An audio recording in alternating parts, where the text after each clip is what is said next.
my cheat Oh, sheet. hell yeah. All right, we are on YouTube, and I'm going to hit Insta in 3, 2, 1. What's going on, everyone? Episode 79. 79. Oh, almost at the big 80. Another We're milestone. getting close to 100. What do we do then? Yeah. Oh, when we get to 100, we're going to...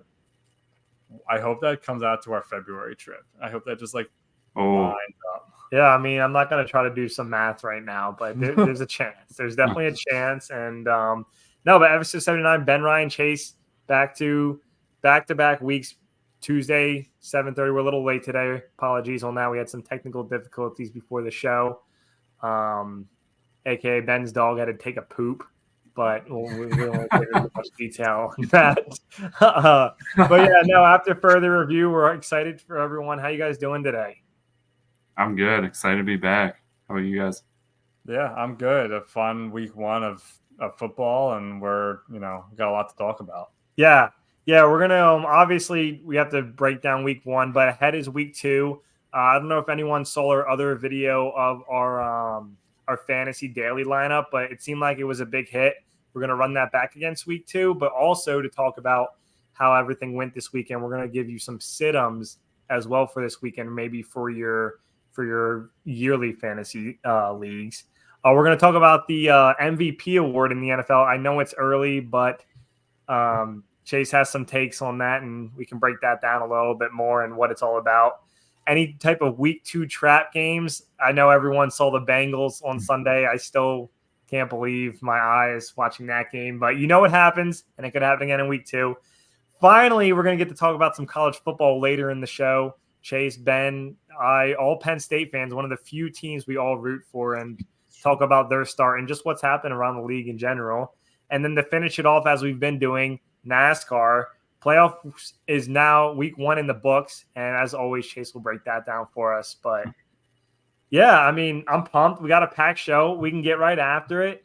So to start off, we're going to do a new little segment, just essentially sit-ems, who to sit for your week 2 fantasy leagues. We didn't choose, your bottom of the barrel type players, easy pick'ems. I went ahead, did a little bit of research myself, came up with some matchups. And I'm going to put Ben and Chase on the spot for these startable players to name one that they're not going to sit and why. And, hey, maybe you sit them this week in your fantasy league if you're watching, and maybe it helps you out. And if not, maybe you DM us and send a few cuss words and tell us why we're wrong. Tell us why we're wrong. Yeah. Also, call us out now. Yeah. Call us out right now if we're wrong. So, but we'll see. All right, Ben, Chase, are you guys ready for this? Yeah, let's do it. So I'm going to start us off here. I'm going to do 2 quarterbacks. And so go ahead. Yeah. So I'm gonna basically give Ben 2 quarterbacks. We're gonna go your standard league, leaving out defense and kicker. So QB, 2 RBs, 2 wide receivers, and a tight end to finish it out. All right, Ben. So between your quarterback, I'm gonna give you 2 starters, and you're gonna have to tell me which one to sit in week 2 and why. All right. Round 1, the QB. Is it Joe Burrow or Kyler Murray? Who are you sitting? Well, it looks like I'm going to sit Joe Burrow. So rough week 1 for Burrow and the Bengals. Murray looked great. Still got the L. Didn't have a good second half of that game. Reason I'm sitting Burrow, first of all, Kansas City looked really good against Baltimore. And the Bengals have been really slow starting over the last couple of years. They just seem to start really slow. I don't know what it is about the current regime, the preparation, but they're still working some kinks out. I'm not trusting Burrow against Kansas City. Murray against the Rams. Rams had a lot of injury issues week 1, and Murray can do a lot with his legs. So I'm going Murray week 1 week 2. Sorry, for fantasy. But you're sitting Burrow. Yeah, sitting Burrow. Okay, all right. Round 2, Chase, running backs. Rashad White versus Devin Singletary. Chase, who are you sitting and why? Yeah, easy cake for me. I feel like we got to look at the matchups here. Devin Singletary has to go against Washington. That's a tough interdivisional matchup. Washington, for what it's worth, looked pretty. They got smacked by Tampa Bay, but they might be able to hold their own against a pretty inept Giants offense. So I like those odds. Rashad White, obviously last week they did what they did. I think that they continue to keep the ball rolling. So if you got Singletary, sorry for you, but put him on the bench. Okay, I like it. All right, Ben, your running backs. are between Aaron Jones and Tony Pollard. Who are you sitting? So remember, don't worry about the other guy popping off. Yeah. Just why do you think one of these two is going to This start? is a tough one for me because kind of going what Chase said matchup wise, you got Pollard against the Jets and Jones is going against the 49ers. Two pretty stout defenses, as you saw Monday night. The Jets kind of let the 49ers back in. But I got to go. I'm sitting Pollard against the Jets. I think the Jets defense is going to have a bounce back game. They're going to be kind of waiting for Levis to throw and kind of daring Pollard to beat them inside, beat them on the ground. So they're going to be playing the run a lot, and I think more teams are going to do that against Pollard. So I'm sitting Pollard against the Jets. I like it. All right, moving on to wide receivers. Chase, you're up first. Who are you going to sit? This is a tough one. Ben had a tough one there with the running backs. You got the tough one with the wide receivers. Amari Cooper or Terry McLaurin. Scary Terry, Chase. You got to sit one. Who you sitting? Yeah, this one I'm going to go with Amari Cooper. He's got a tough matchup. And the tough part about this matchup is the Jags did lose a cornerback. So you'd like to think his odds are better. But the problem is Deshaun Watson looks drunk or doesn't know what a football field is anymore. So the problem is I'm not sure he could get the ball anymore. I still think Amari Cooper is a top 15 wide receiver. He's still got the tools. I don't think he dips off after a season like last year, but I really got to question just the guy who's going to get him the ball. If it was a different quarterback, different situation, I like it. But with Deshaun Watson back there, who knows what they're going to do. Yeah, one of the greatest route runners in the game still today, Amari Cooper. Chase says sit him this week 2. All right, Ben, your wide receiver time. I went with some younger guys for you.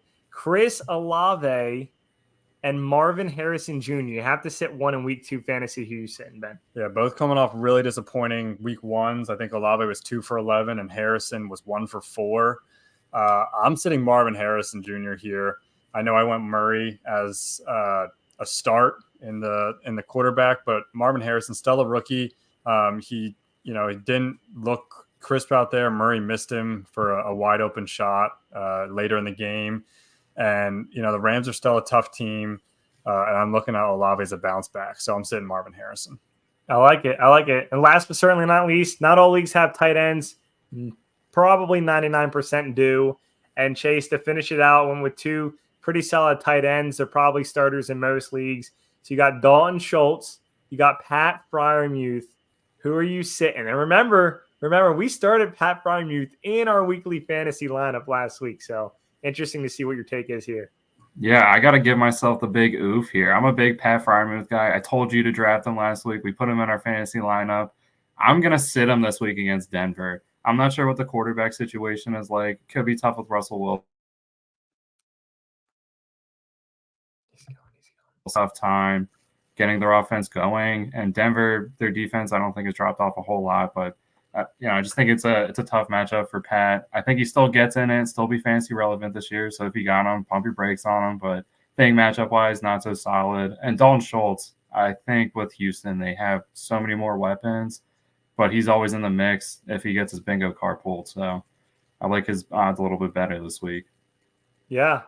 Yeah, so to round it out, if you got these guys on your list, Joe Burrow, Devin Singletary, Tony Pollard, Amari Cooper, Marvin Harrison Jr., Pat Freiermuth, I know some of y'all have them out there. Make sure you put them on your bench this week. Unless you have nothing else to play for, you sit them. Ben and Chase told you right now why, and yeah, it'll play out great for you, so trust us.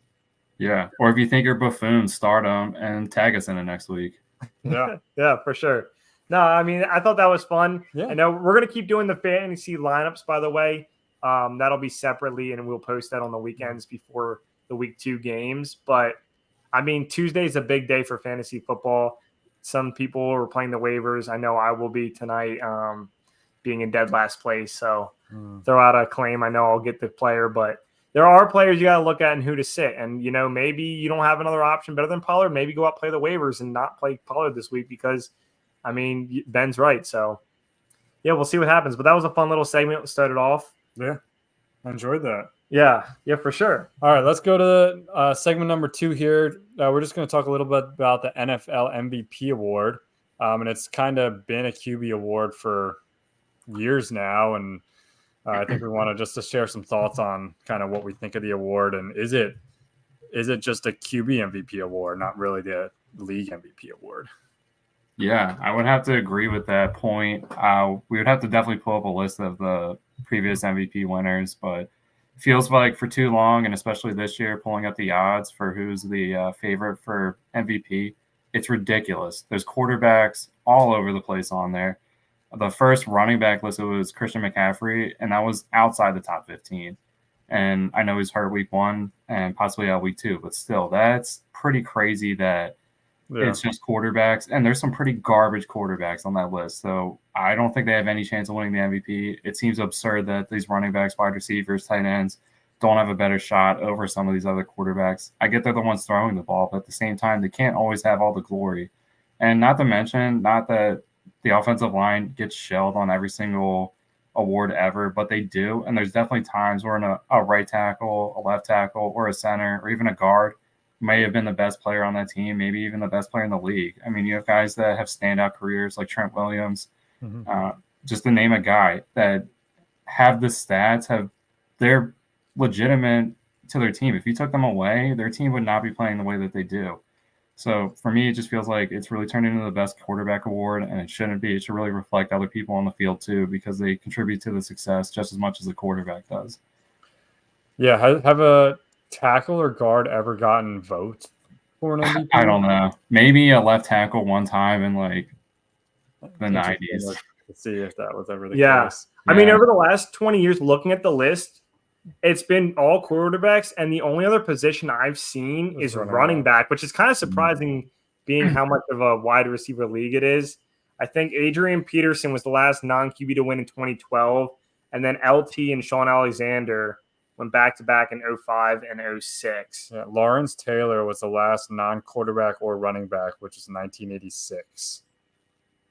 So it's essentially always been a QB-driven league. Oh, here's a defensive tackle, Alan Page. Shout out Alan Page. You killed it that year. You rightfully so have an MVP award. Where's the kicker? 1982 had a kicker.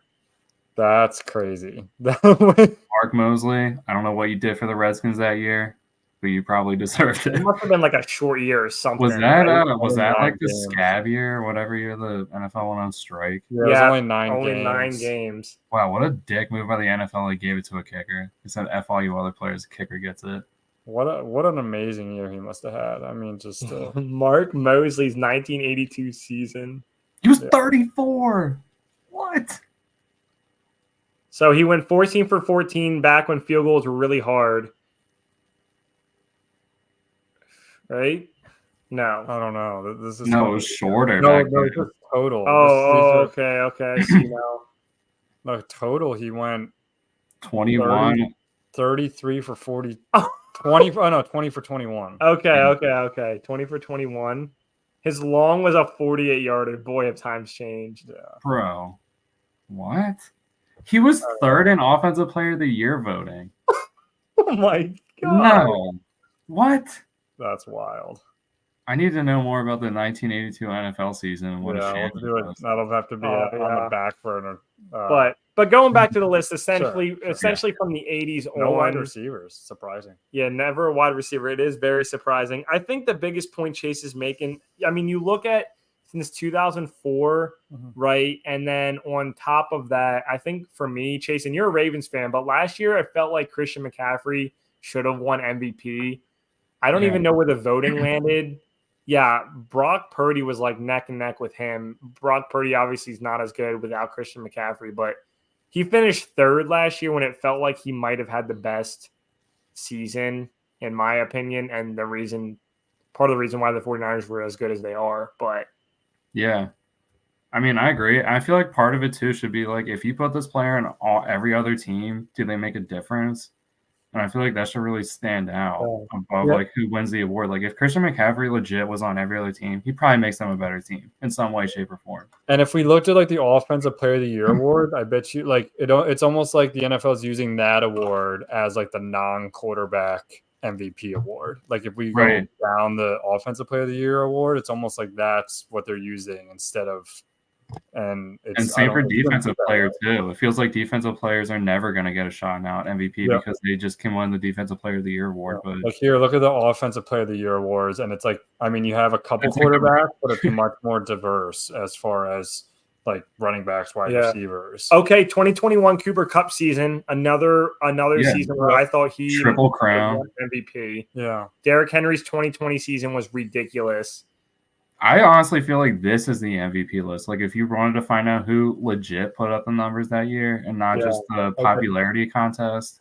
The 2009 Chris Johnson year, that was the year he went over 2,000 yards, I think. But I bet you if you go to defense, Chase, there are some years that I forget what year J.J. Watt, I thought, Defensive Player of the Year? Yeah. Defensive Player of the Year. There was the 24, one of those, I mean, pick your poison. There was one of those years where J.J. Watt was like catching touchdown passes on offense. I thought he should have won MVP. Obviously, Aaron Donald's had some ridiculous years as well, but I like your point. So is it almost like, for me, because baseball has like the Cy Young, which is the pitcher only award, but the Cy Youngs can still win MVPs. Okay. Rarely, but like Kershaw won a Cy Young and MVP. Like so that'd be like a QB winning an Offensive Player of the Year award. Not quite, because it happens a lot less as far as Cy Young MVP. It's really hard to do both. I mean, like, you can have it in college because they have specific for your position, like everybody, even offensive line. You can win the Remington Award, and then you can still win the Heisman, which I feel like but even the Heisman, it's been dominated by quarterbacks the last few years. It's really just a popularity award almost at this point. And I feel like that's what the MVP is too. I mean, it just feels like, well, first off, it's all, I guess it's just the MLB, because the MLB does two. They do one for each league essentially, but it's just like two conferences now. So I guess you have more people to pick from the pop. And if the NFL, I almost wonder, like, should they have I don't know how you split it up. I just think in baseball they split it up with the pitchers having their own award. Should the quarterback have their own award and then? Yeah, like, I feel like it would be fine if you just gave the quarterbacks their own thing and then they still had a chance to win MVP. But I feel like just to give a quarterback the MVP every year is like kind of ridiculous in a way. Like, there's no way. Oh, and it speaks to what the NFL wants in the game of football. They like the quarterbacks is all about quarterbacks, and you don't have like the Danian Tomlinsons and Adrian Petersons, like the guys that ran. They were the only running back that ran the ball 20 plus times a game, and like the handcuff never got playing time. Like that, those days are mostly gone. I will say I am surprised. I thought when you went back pre 2000, there'd be a lot more diverse. It's pretty quarterback heavy throughout the entirety of the NFL. Yeah, and I'm surprised. I mean, I'm surprised I haven't seen more, like at least one wide receiver being. Yeah, that's crazy. Because I mean, there's some like between like a Randy Moss season or even something like the Calvin Johnson, like Calvin Johnson. Yeah, Des Bryant could have 1 year. I mean, he had some crazy even an offensive player of the year. I don't know what, but I know like the year did he have 2,000 yards? Calvin Johnson or close to it? Maybe 2009, 2008, something like that. 2010. Of course, Brady. It even been like 2011. Yeah. Just but you're like, it's still. But there's no other votes here for Offensive Player of the Year. Wild. It just says Rodgers. I don't know. Here, okay, so he's fourth. He only had 5 touchdowns. I guess. But he had almost 2,000 yards. That's obscene. But Adrian Peterson is pretty ridiculous. Yeah, I mean, that was a crazy year too. Off of his leg injury, that was a wild year. Well, yeah, it's an interesting discussion. I think I just think they have to do something about it. I agree. It'd be nice to see the award be more diverse because it's supposed to be MVP. It's not supposed to just be quarterback. And now we're on 10 straight years now of quarterbacks, and I don't see it changing anytime soon, unfortunately. Yeah. I just figured it was something to consider going as we move forward through the season. If you see those odds, and just not be surprised that it's always just a quarterback thing now. Like, it'd be great if this was the year that a position player won it. That'd be crazy. But is there anyone that you like that's the next guy you can think maybe could win MVP that's not a quarterback? Is anyone? I mean, now that I know that it's besides it would have to be a running back, right? Like, I'm looking at the list, even when you go back far. Would you say there was like a linebacker in there, one defensive tackle? So there's like defense. There's never been a wide receiver. Apparently. There's never been a wide, so I'm not even going to pick a wide receiver.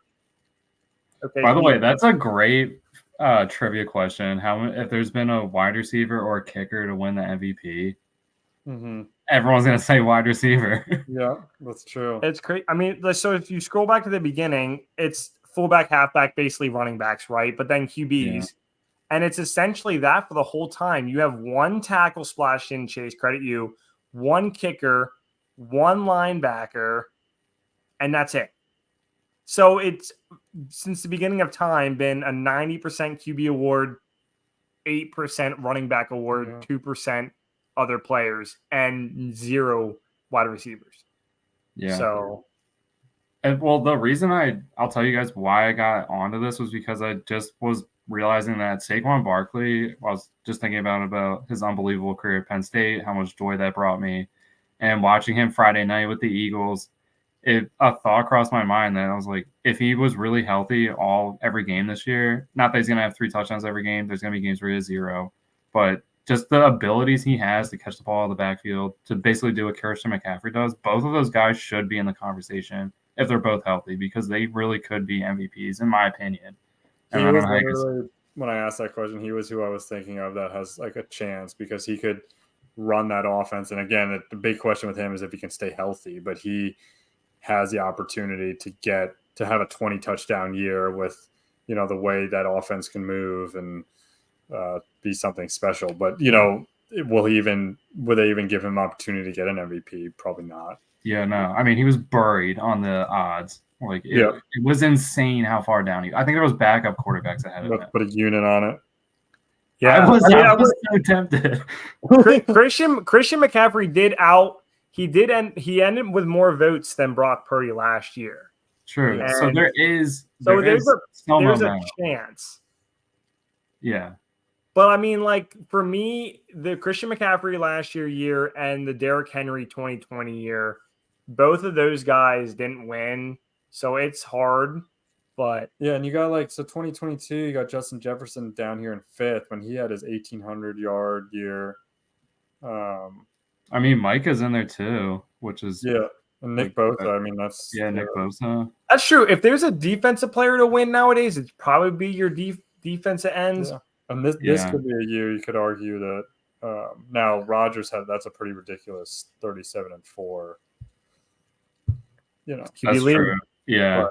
But again, Cooper Kupp's year too is ridiculous. Yeah. Yeah. But you got to tell me that a Roquan Smith or Fred Warner isn't an MVP. Like, those guys are game changers. Yeah. What about the 2016 Matt Ryan? Oh, yeah. Oh, my God. Don't even get me started with Matt Ryan. Oh, my gosh. Look at that list. First off, look at the top 4. Matt Ryan, Old Brady, Derek Carr, and Zeke. Yeah. Zeke had a really good year. His rookie year. That was his rookie year, yeah. Yeah, so, Matt Ryan, I'm sure he loves on that MVP in place of where that Super Bowl trophy should be. Probably sleeps with it. So, but it's an interesting discussion, something we should follow throughout the season. For sure. So, yeah, McCaffrey, Saquon, we'll see what happens. Yeah, but, I mean, if it has to be our unofficial thing that we push all season to have a skill position player win the MVP, I'm willing to do it. Yeah, I like it. I think I'll storm NFL headquarters to make it happen. Yeah, for sure. And I mean, stat guys behind the scenes, I'm sure he'll get something posted up about this because it's a controversy take, but it's just annoying. I mean, Chase, you respect position players more than anyone I've ever met, and tackles the Niners, to your point, yes, McCaffrey and Brock Purdy both received votes last year, but someone like Trent Williams on the field makes their jobs a hell of a lot easier. So yeah, Jordan Mason doesn't have over 100 yards last night without that offensive line. Yeah, because he had at least 100 through the tackles. It wasn't like he had to bounce it out, do all this crazy stuff, jazz, dance, blah, blah, blah. He was literally just running straight ahead. Yeah. And yeah, like even 2019 Ravens offensive line, they were just mowing down people. They forgot how to throw the ball and how to work the game. That's John Harbaugh. But I mean, offensive line wise, dominant. Yeah. So to move on and real quick before we move away from the NFL, it was a big week one. A lot of upsets. I know in the beginning of the show I touched on the Bengals over the Pats. Still can't believe it. In my Eliminator Challenge League, that's who I took. And in the AFR Eliminator Challenge, we had 3 Bengals. So out of our group, we lost someone who took the Ravens on Thursday night and then 3 Bengals on Sunday. So a big hit to the week one Eliminator group. But with that being said, there are also some week 2 games. I mean, that look safe, but are they? I'm sure you both were with me that the Bengals was for sure a lot. I'm sure so many people threw them in their 10-leg parlay just as an extra little odds boost to the total. But yeah, I think we're gonna look to see some any trap games we like or any games we want to talk about. Yeah, I don't mind leading off real quick, and it's the second game listed actually right there. Tampa Bay at Detroit. I know we're hard riding. Maybe I'm just hard riding Tampa Bay right now, but they blasted a rookie quarterback last week. Right now, they're +7 against the Lions for some reason. I feel like that's speaking to me. I feel like the Buccaneers don't have any major injuries, major holes. And I feel like people are just giving it to the Lions because they came out, beat a decimated Rams lineup last week. Granted, they've done a lot of work in the offseason too, but the Bucs have 2 legit guys who could get easily over 1,000 yards receiving.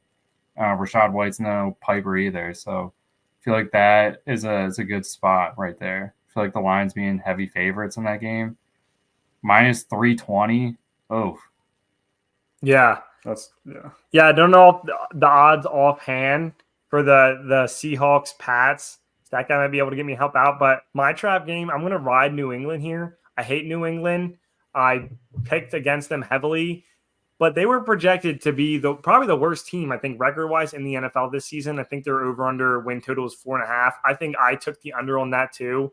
But after week one, I get it. It's just 1 week. You don't want to get it's easy to get overstimulated or whatever on how everything's going to play out the rest of the year. But I could easily see New England riding the high at home. Seattle's coming into town.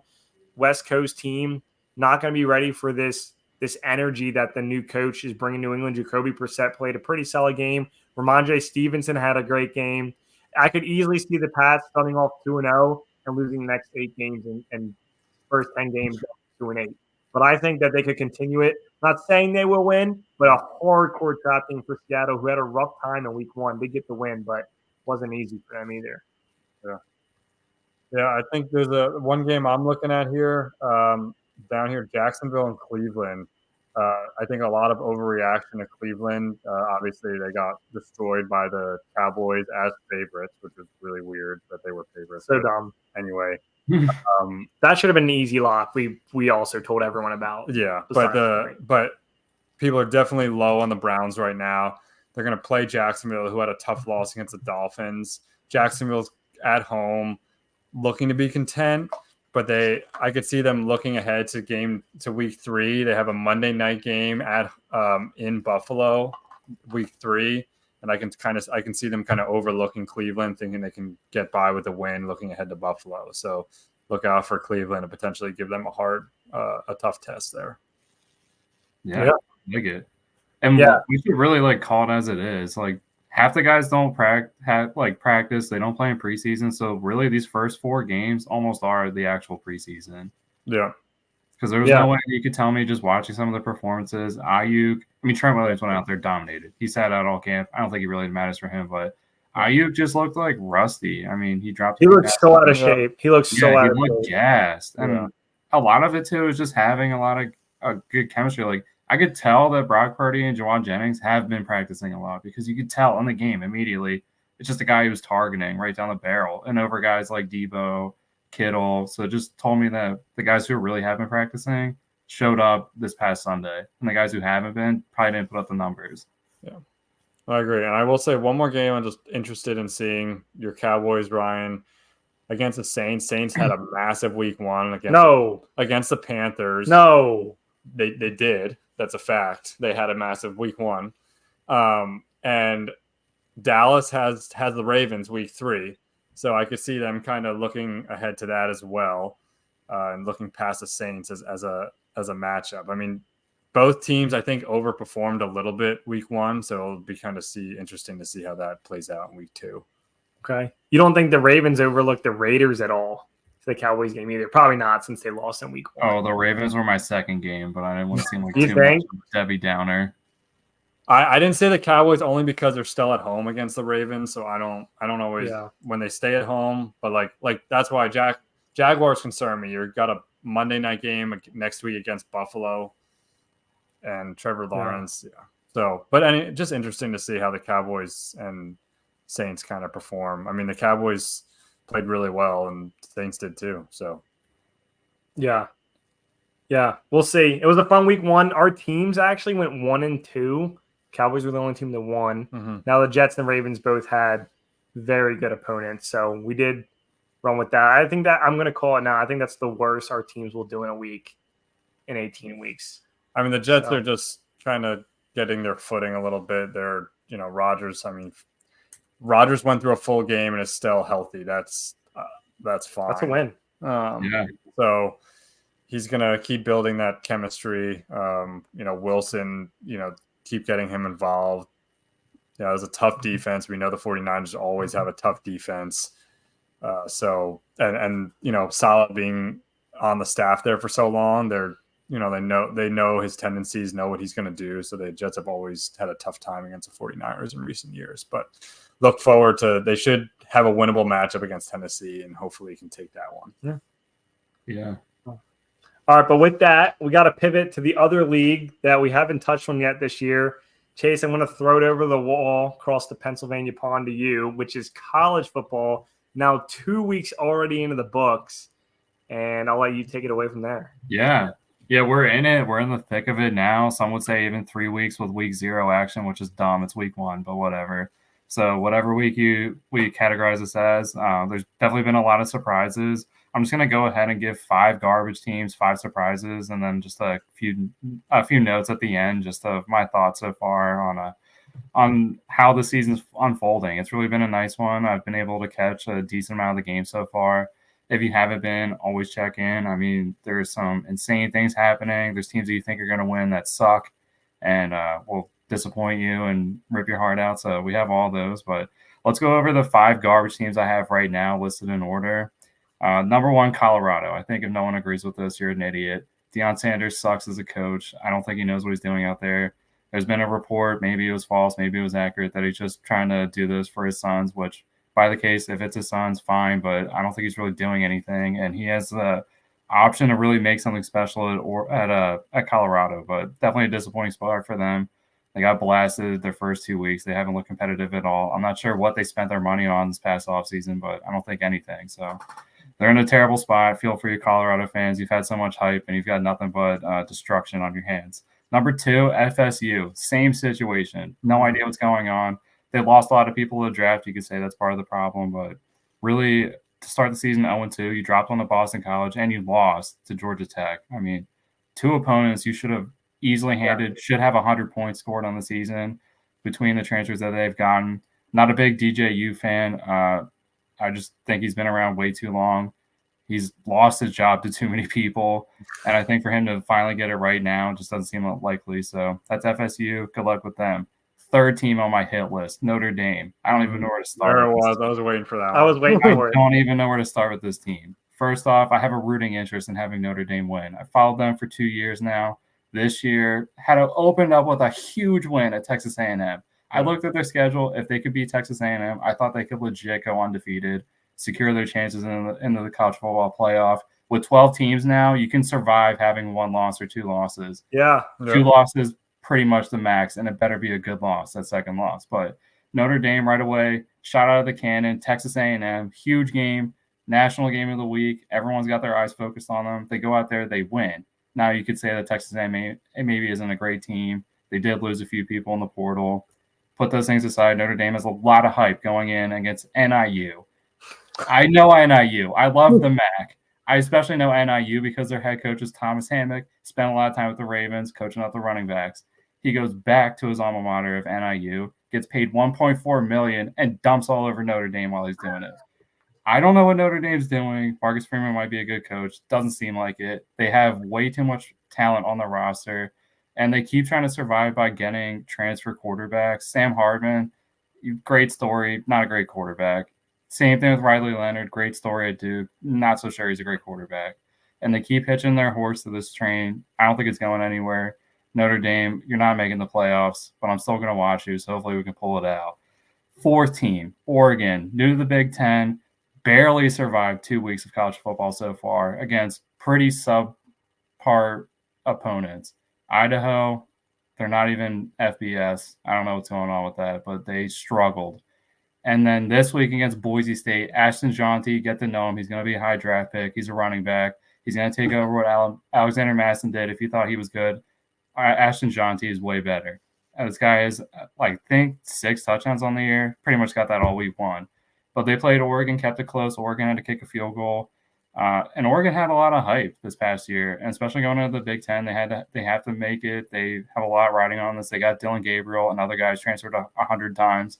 I think he's 35 at this point. I don't even know. He's been playing in college for so long. I'm not even sure what he's doing over there. But Oregon, you're on the list. My last and final one, Florida, hot pile of garbage. They should be dominating in state. They can't win anything. They had off last week after a terrible Miami, legitimate ass whooping by Miami. I mean, that was not even fair for Florida, but they suck. That's my 5 garbage teams. If you happen to notice them, turn it on just to laugh at them. Otherwise, don't give them any more attention. My 5 surprises real quick, run through it. Tennessee, they've done really well. Nico Iamaleava, great quarterback. You should get to know him. He's a tank. He's an absolute unit. He is a large human and has a lot of hype. Tennessee, I think the SEC is really open. I mean, you have to get down Georgia, but with Nick Saban gone, I feel like the latches are off on that conference now. You can have a little bit more leeway. Tennessee always seems to bring in the recruiting, but never make it translate on the field. They might be able to change it this year. Number 2, Texas. Huge, huge, huge. I think that they've done well. They beat up on Michigan. I really wasn't surprised by that. Michigan lost so many people, lost their head coach. I think it's going to be a transition year for them. But 2 years in a row, they've had a tough week 2 matchup going into places. They played Alabama last year, beat them. And they've gotten stronger. I think that Texas is really going to make a run at the national championship this year. Quinn Ewers is another year in the system. Not a huge Steve Sarkisian fan, but he might be able to do enough with the talent that he has. He spent a lot of time with Alabama and Nick Saban. I feel like he's going to rely on that experience as he goes through the SEC with Texas. But they've been holding steady, and they should have so far through 2 weeks. Number 3, USC.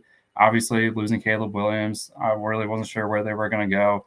Also jumping to the Big Ten, but they've done pretty well so far with the pieces they've had. I don't know if it's going to keep going on through the season, but it's hard to replace a guy who was the number 1 pick and keep going. So I got to give them props for that. For sure. Number 4, Kansas State. No one cares about Kansas State ever. I found out that they have the coolest rivalry ever, though, with Iowa State. It's called Farmageddon, and I don't know why I haven't known that, but now I know that. So I feel like they're on my radar for the year. Beat up on Tulane, not really. They almost lost that game, but they got a huge defensive stop, flipped the game on its head, really, and they're rolling. But they could be a team that gives some other teams some trouble here going through the Big 12.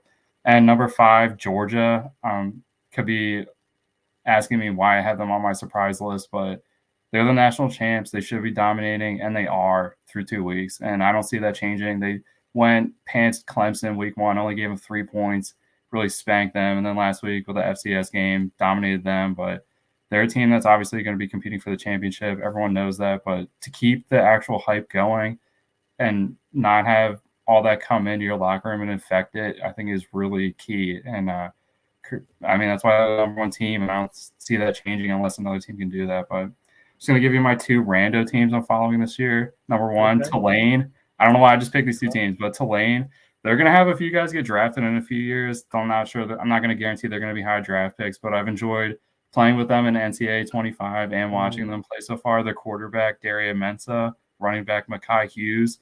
and their wide receiver, Mario Williams. Mario Williams is like a little bit like a Deontay Johnson, a little bit lighter right now, but he's smooth. I'm sure if he doesn't transfer after this year, he's a junior. He's going to the league, and if he does transfer, he's going to a better program. But he's been a lot of fun to watch. My second out of nowhere, Hawaii. Might be asking me why, but if you're getting paid in the college football era, why would you not go to Hawaii? You have to travel the most, guaranteed. But not only that, you're in Hawaii. So two guys I like watching a lot there. Pofeli Ashlock, another guy is a little bit smaller, but he is a magnet for the ball out there. Their quarterback throws one speed only. It's 120 miles an hour.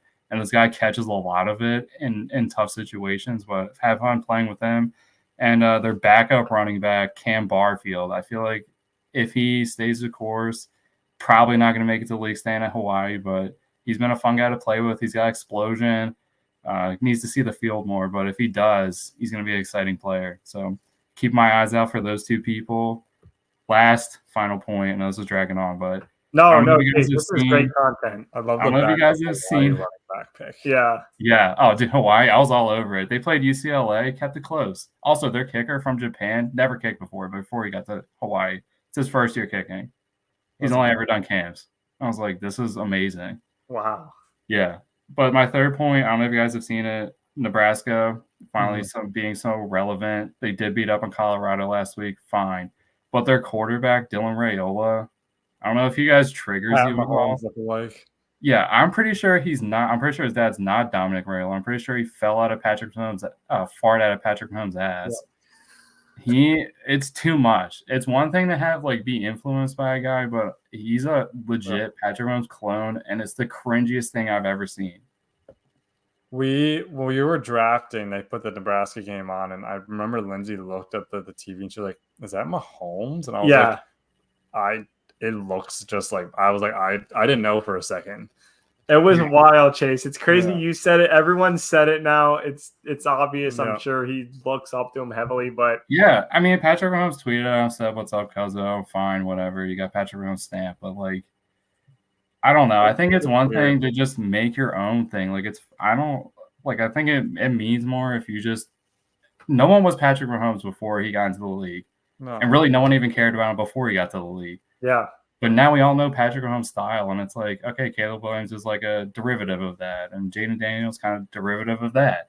And it's like, this guy's just like, oh, I'm just going to be Mahomes. I'm like, bro, no.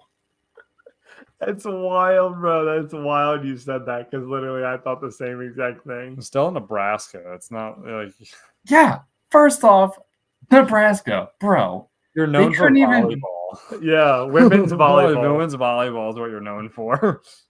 And this is Matt Rule's thing. He always gets a program to take incremental steps and then have an explosion.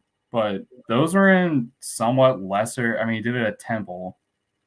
Logical there. Logical thing to happen for Temple and their conference. Baylor, kind of the same thing. Logical, you could take over the Big 12 if you really tried. Big 10, different story. I don't know. It's different this year with the conferences and the matchups. I actually don't even know what Nebraska's schedule is. I'm actually kind of interested to see who they have to play, but somebody's going to unpants him, and I'm going to love it. I'm going to love all 60 minutes of that football game. I love it. Well, thanks for that. That was some great content. That was great. We got to get college football in here almost every week. I know NASCAR is still going too, but I don't know. Your college football takes are on point to a T. And it sounds like the game probably helps you too with some of these players.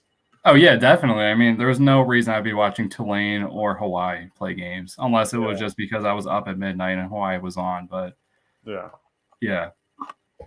No, that's great stuff, Chase. And just so you know, Nebraska, they don't really have a big marquee game until, I guess Ohio State. I mean, they got some teams like Purdue. Good luck against Ohio State. It's at Ohio State, too. Yeah, they get Ohio State. They could go undefeated up until then. Then they also have to play at USC.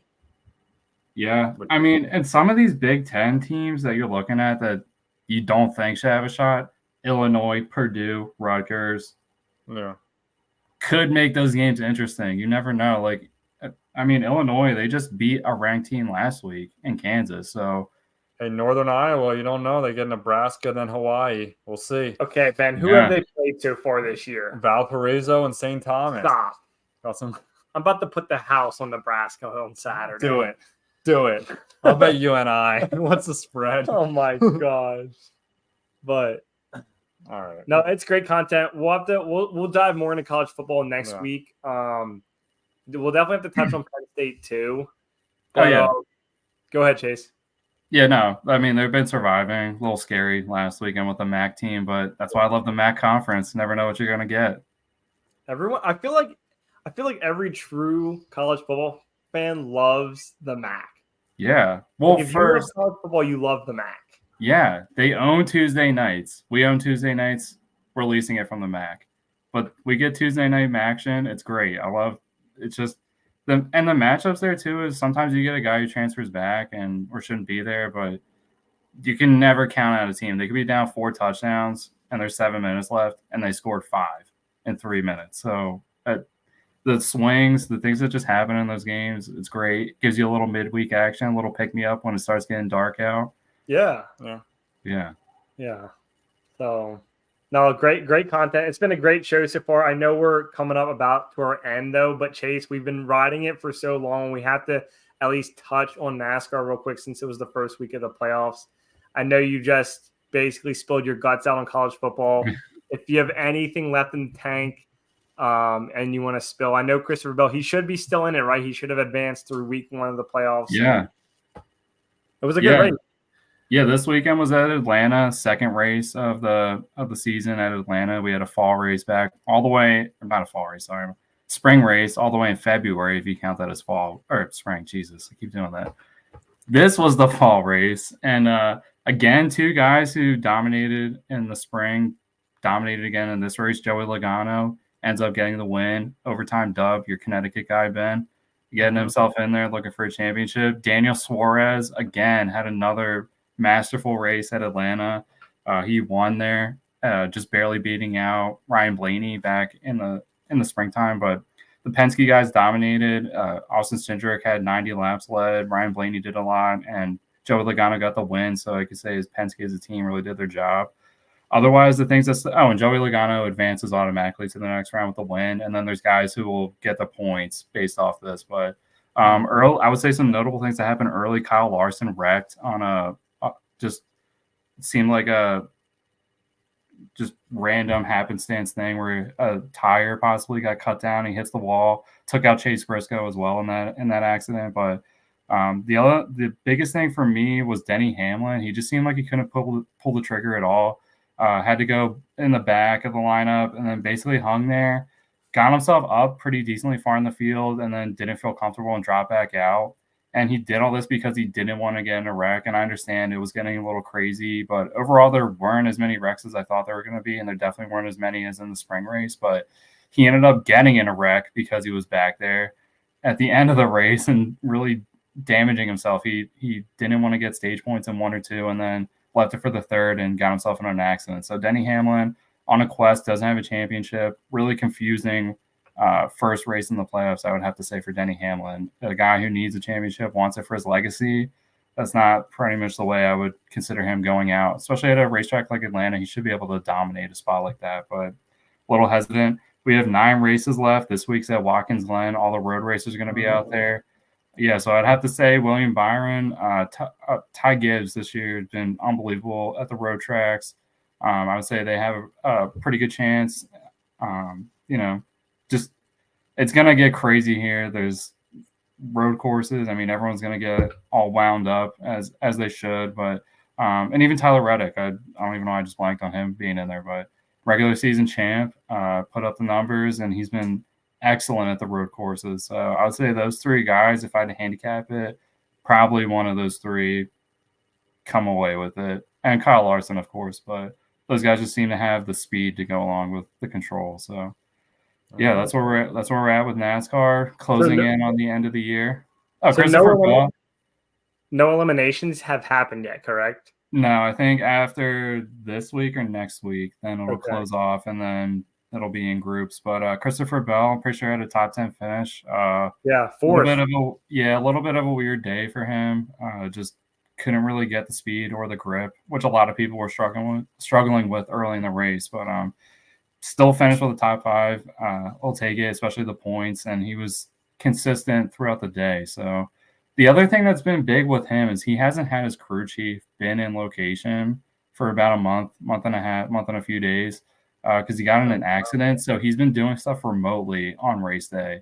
This past weekend was the first time he was back, and I think that's really going to be a key for him moving forward, is just having the guy who's making a lot of the decisions there instead of having to relay a lot of stuff, because it gets lost in confusion and just, it's too much communication to happen instead of just being straightforward. So I think that's going to be really big for Christopher Bell heading into a real pivotal time now with the playoffs and coming off real good success in the regular season.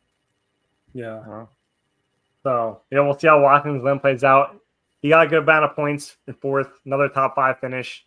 He should be hopefully smooth sailing, but yeah, I appreciate it as always, Chase. We've been following it for now. You said 9 races left. Obviously, we're going to ride it out now.